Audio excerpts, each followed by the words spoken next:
Okay, so I forgot to mention this before recording. I'm currently hosting a Q&A for 200 subscribers. It's probably going to be like 210 after this video. Maybe, hopefully, I don't know. So if you've got any questions or whatever, just like put them in the comments. Yeah, that's all I have to say. Let's get into the video. Pocketing.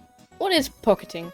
Pocketing is a very funny way of playing Doctor in which you heal a single teammate and no one else, or I'll come to your house and force feed you pineapple pizza. So how do you find your victim? I mean person you're going to pocket well? It's simple. Just look for a good player to pocket or ask a friend if they want to get pocketed. Though I expect you not to have many friends, so just pocket someone random. I mean, I'm always down to get pocketed, so just ping me, and if I have some free time, I can help you out. If for some reason you don't want to pocket me, then I think you should go to the TC2 Discord and just ask in general chat if anybody wants to get pocketed. Boom, you found yourself a person to pocket. Now, how do you become a good pocket doctor?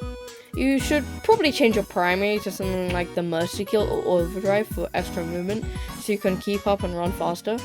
You'll only really be using your Medigun, so you don't have to worry about the melee slot, but the optimum one would be the Super Sword, because it provides the most supercharge. The important part of the loadout is the Medigun.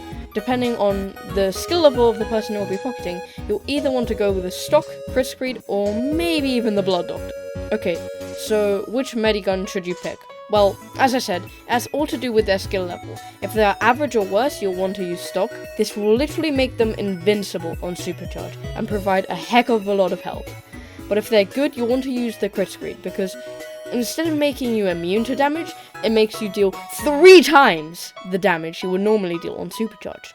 This allows you to unleash havoc on any server you step foot in, destroying even the sweatiest of sweat. You might be thinking, but Trippy, you mentioned this Blood Doctor thing. What's that? Well, young one, let me tell you about the unholy ritual that is the Blood Doctor. So, how the Blood Doctor works is that instead of that nice supercharge percentage going up by healing the player, no. It goes up when the player healing takes damage. And that's pretty much the only difference, apart from supercharge being split into 4 bits and giving mini crits. But that's not that important. So, when should you pick the Blood Doctor?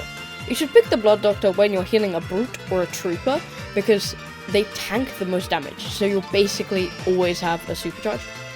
Your loadout is chosen, so what do you do when you're in game? Well, heal. Okay, so it might be a bit more complicated than that. You have to move a lot. You want to hide around corners, stairs, walls, while still remaining in distance to heal the player. You need to remember that even though you are behind cover, rogue flankers and agents may still come to get you, but flankers can be easily avoided by looking around, and if you spot one, then communicate with the player you're pocketing and they should deal with it accordingly. Even if the person you're pocketing gets killed, it doesn't really matter. As long as you run, you'll probably be fine. Also, always if you're on low health, go to the nearest health pack, but communicate this with your teammates so they aren't left fighting 3 people with no heals. Well, with all these things in mind, you'll eventually become an epic pocket medic that everyone wants to play with. So subscribe and see ya.